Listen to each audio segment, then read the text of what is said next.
Education from Government Engineering College, Carpet, in the year of 2025. So after my graduation, I wanted to upskill myself in the field of embedded system. So I decided to join the best embedded system institute. After so many researches in Google and Instagram, I got to know about IIES. Then I joined the IIES. Here they are covered a wide range of skills including C, C++, data structures, embedded C in 8051 microcontroller and ARM Cortex microcontroller, then Linux.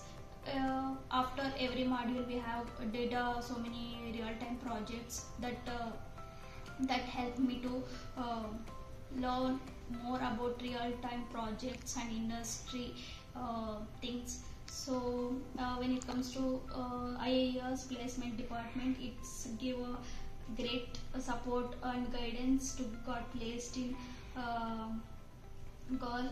LTTS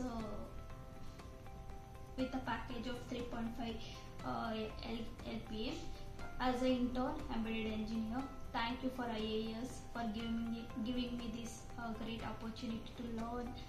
Thank you.